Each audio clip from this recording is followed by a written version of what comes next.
느헤미야 제1장. 하가랴의 아들 느헤미야의 말이라. 아닥사스다 왕 제20년 기슬르월에 내가 수산궁에 있는데 내 형제들 가운데 하나인 하나니가 두어 사람과 함께 유다에서 내게 이르렀기로 내가 그 사로잡힘을 면하고 남아있는 유다와 예루살렘 사람들의 형편을 물은즉 그들이 내게 이르되, 사로잡힘을 면하고 남아있는 자들이 그 지방 거기에서 큰 환난을 당하고 능욕을 받으며 예루살렘 성은 허물어지고 성문들은 불탔다 하는지라. 내가 이 말을 듣고 앉아서 울고 수일 동안 슬퍼하며 하늘의 하나님 앞에 금식하며 기도하여 이르되, 하늘의 하나님 여호와, 크고 두려우신 하나님이여, 주를 사랑하고 주의 계명을 지키는 자에게 언약을 지키시며 긍휼을 베푸시는 주여 간구하나이다. 이제 종이 주의 종들인 이스라엘 자손을 위하여 주야로 기도하오며 우리 이스라엘 자손이 주께 범죄한 죄들을 자복하오니 주는 귀를 기울이시며 눈을 여시사 종의 기도를 들으시옵소서. 나와 내 아버지의 집이 범죄하여 주를 향하여 크게 악을 행하여 주께서 주의 종 모세에게 명령하신 계명과 율례와 규례를 지키지 아니하였나이다. 옛적에 주께서 주의 종 모세에게 명령하여 이르시되, 만일 너희가 범죄하면 내가 너희를 여러 나라 가운데에 흩을 것이요, 만일 내게로 돌아와 내 계명을 지켜 행하면 너희 쫓긴 자가 하늘 끝에 있을지라도 내가 거기서부터 그들을 모아 내 이름을 두려고 택한 곳에 돌아오게 하리라 하신 말씀을 이제 청하건대 기억하옵소서. 이들은 주께서 일찍이 큰 권능과 강한 손으로 구속하신 주의 종들이요 주의 백성이니이다. 주여, 구하오니 귀를 기울이사 종의 기도와 주의 이름을 경외하기를 기뻐하는 종들의 기도를 들으시고 오늘 종이 형통하여 이 사람 앞에서 은혜를 입게 하옵소서 하였나니 그때에 내가 왕의 술관원이 되었느니라. 아멘, 할렐루야. 네, 오늘도 우리가 말씀과 기도로 깨어서 주님의 은혜 안에 승리하는 하루가 되기를 주님의 이름 축복합니다. 아멘. 네, 오늘부터 우리는 느헤미야의 말씀을 보게 됩니다. 느헤미야의 말씀은 사실은 에스라의 속편이지요. 히브리어 성경으로 보면은 에스라서와 느헤미야서가 같이 하나로 되어 있습니다. 그런데 우리 기독교에서는 이거를 두 권으로 나눠서 편리하게 보고 있지요. 그러나 본래는 한 권으로 된 연속된 내용입니다. 그것을 그냥 우리가 기억했으면 좋겠고요. 느헤미야는 이 나라의 멸망이라는 이 어두운 이스라엘의 역사 가운데에서 한 줄기의 빛을, 소망의 빛을 던져준 사람이라고 말할 수 있습니다. 그가 그럴 수 있었던 것은 그는 하나님 앞에 기도하는 사람이었기 때문에 그렇습니다. 이스라엘은 이 북이스라엘과 남유다 각각 아수르와 바벨론에 의해서 멸망하게 되었잖아요. 이 남유다는 북이스라엘보다 약 150년 더 지속하다가 주전 586년에 멸망하게 되었습니다. 이때 예루살렘 성전은 파괴되고 성벽들도 무너지게 되었습니다. 바벨론은 이때 남유다의 귀족들, 부자들 그리고 지식인들을 약 30만 명을 포로로 끌고 갑니다. 그래서 바벨론 본토에서 살게 합니다. 그들을 바벨론화 시키고자 한 것이었습니다. 그러나 유대인들은 바벨론에 정착해서도 그들의 이 혈통과 문화, 무엇보다도 신앙을 잘 지켰지요. 그래서 70년 동안의 이 포로 생활을 하다가 이제 바벨론 제국이 멸망되고 페르시아에 의해서 멸망되고 페르시아의 왕 고레스의 칙령을 따라서 포로로 잡혀온 사람들을 모두 다 돌려보내게 됩니다. 고국으로. 자, 이때 유다 백성들도 고국으로 돌아올 수 있게 되었죠. 우리가 잘 아는 것처럼 5만 명이 1차 포로 귀환을 하게 됩니다. 그리고 그 후에 80년이 지나고 나서 다시 에스라의 인도하에서 한 1,700여 명 정도가 2차 포로 귀환을 하게 됩니다. 그리고 다시 14년이 지난 후에 이제 느헤미야의 인도하에 이 소수의 사람들이 귀환을 하게 됩니다. 이것이 바로 우리가 알고 있는 3차 포로 귀환이지요. 이때가 주전 444년 정도로 보고 있습니다.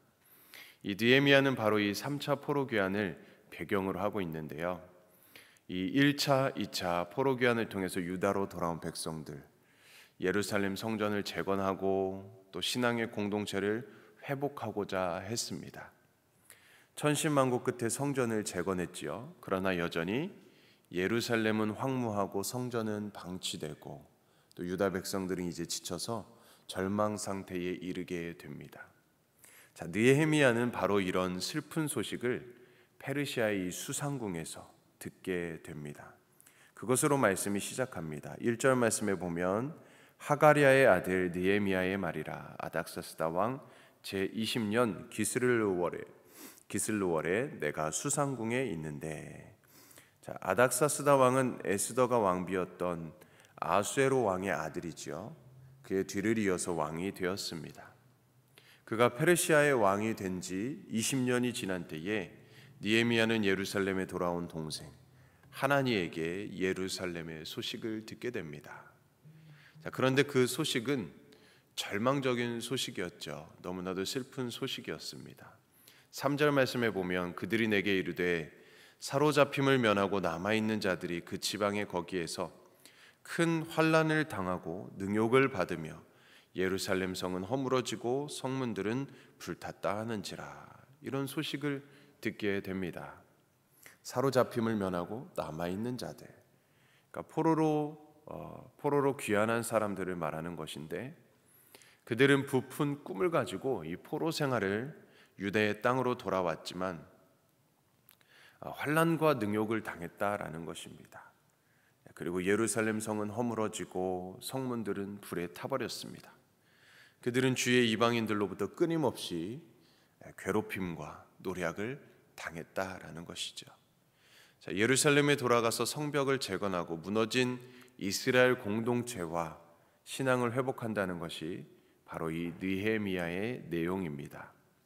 다시 본문으로 돌아가서 예루살렘의 소식을 들은 느헤미야의 반응은 무엇이었나요?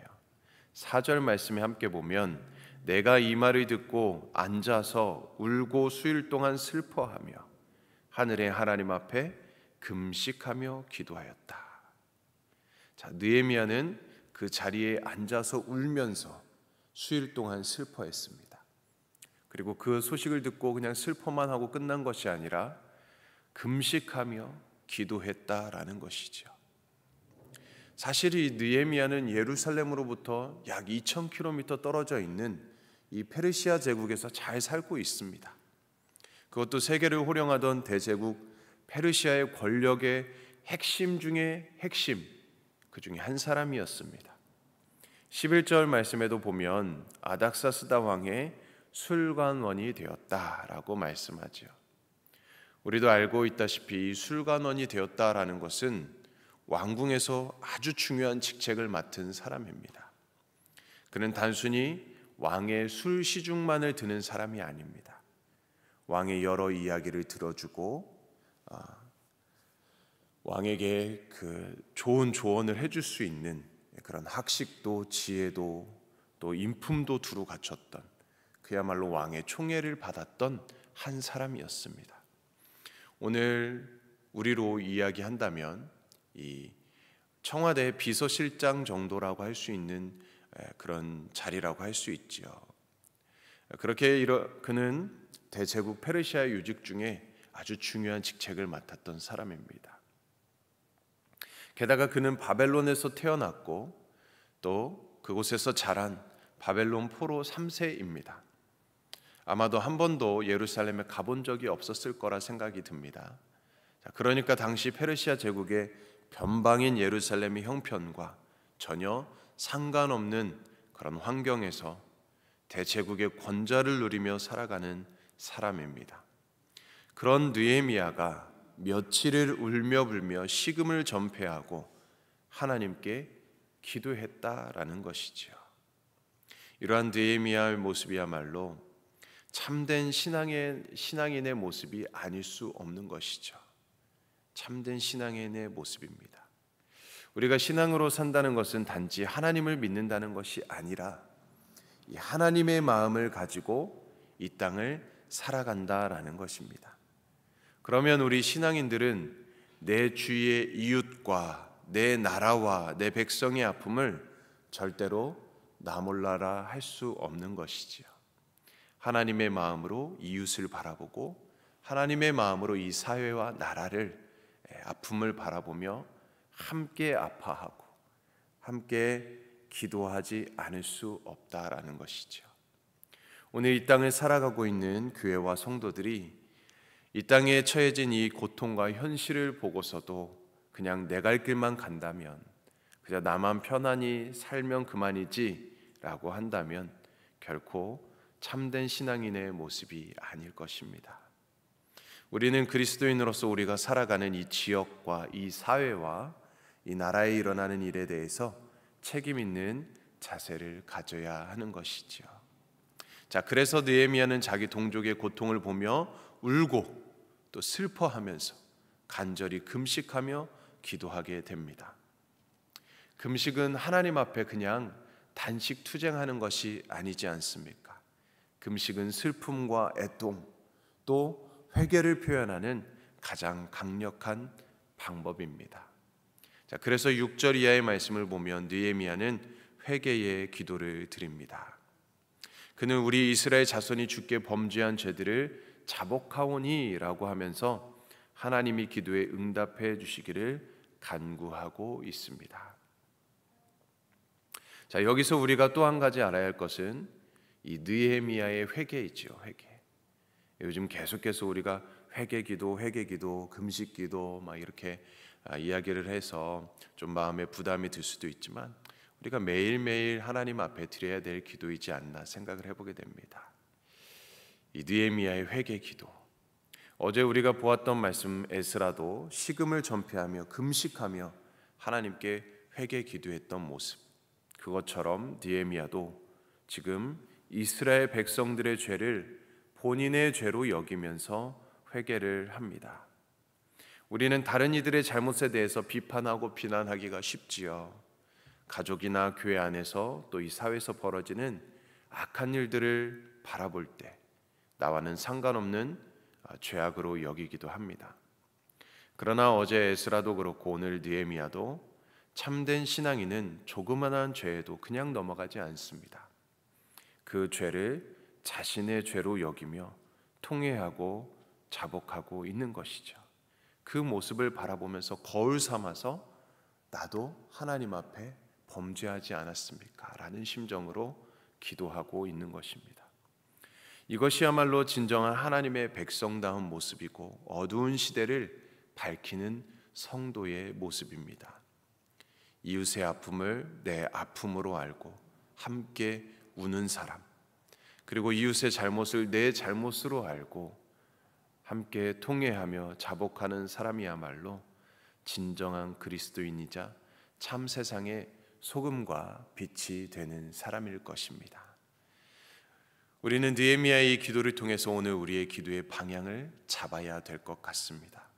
우리의 기도는 여전히 내 문제, 내 형편, 내 살 길에만 국한되어 있지는 않은지 한번 우리 자신을 돌아보았으면 좋겠습니다. 우리가 아무리 하나님 앞에 기도하고 간절히 찾아도 응답되지 않는 이유는 무엇일까요? 온통 나의 육신의 정욕을 위한 기도는 아닌지 우리가 한번 살펴보아야 합니다. 야고보서 4장 2절 하반절에서 3절에 이렇게 말씀하지요. 너희가 얻지 못함은 구하지 아니하기 때문이요 구하여도 받지 못함은 정욕으로 쓰려고 잘못 구하기 때문이다. 우리는 진정으로 하나님이 바라시고 원하시는 기도가 무엇일까? 그것을 한번 우리가 생각해 보아야 됩니다. 우리가 하나님이 원하시는 기도를 드리고 있는가?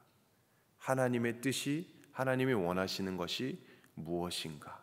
우리가 스스로 점검해보고 바라볼 수 있기를 바랍니다. 물론 광야와 같은 인생길에서 힘든 일이 많고 간절한 일이 얼마나 많이 있습니까? 마땅히 우리는 우리 자신을 위해서 기도해야 됩니다. 우리 개인을 위해서 기도해야 됩니다. 그러나 우리가 거기에만 국한되어 있지 아니하고 하나님의 마음으로 하나님의 나라와 의를 위해서 기도를 드리는 저와 여러분들의 삶이 되기를 바랍니다. 자, 그리하면 이 모든 것을 더해 주시고 이루어 주시고 우리는 비로소 이 시대의 빛을 비추는 마치 느헤미야와 같은 참 믿음의 삶을 살아가게 될 것입니다. 간절히 바라기는 오늘 이 느헤미야의 모습을 바라보면서 오늘 우리도 우리의 주의 이웃들의 아픔, 그 고통을 끌어안고 기도하며 그들에게 참된 소망과 생명과 복을 전하는 삶을 살아가는 저와 여러분들의 삶이 되기를 간절히 주님의 이름으로 축원드립니다. 아멘. 우리 함께 기도하겠습니다. 사랑의 하나님, 오늘부터 우리가 느헤미야 말씀을 바라보게 됩니다. 하나님의 말씀을 통해 깨닫는 은혜가 임하게 하여 주시옵소서. 어둡고 소망이 없는 것 같은 때도 하나님은 하나님의 사람을 준비하시고 하나님의 사람을 세워서 하나님의 역사를 이루어 가심을 보게 됩니다.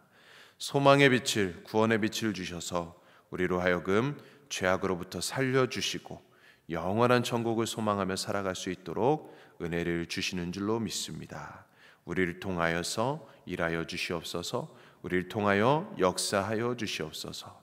우리도 이 땅에 살아갈 때 패역하고 악한 이 세상 속에 살아가지만 기도와 말씀과 금식함으로 구별되고 선별되어서 주님의 뜻대로 주님의 말씀대로 살아가게 하여 주시옵소서. 그때 하나님의 거룩한 백성을 통해 이 땅에 복음의 빛이 비춰지고 많은 영혼을 살리고 구원의 역사의 한 페이지를 써내려갈 수 있는 우리의 삶이 되게 하여 주시옵소서. 오늘도 주님 주신 계명, 하나님 사랑, 이웃 사랑의 사명을 잘 감당하며 살 수 있도록 은혜로 함께하여 주시옵소서. 감사드리며 모든 말씀 예수 그리스도의 이름으로 간절히 기도드리옵나이다. 아멘. 자, 오늘은 우리가 기도할 때 오세아니아 아시아 선교를 위해서 기도합니다.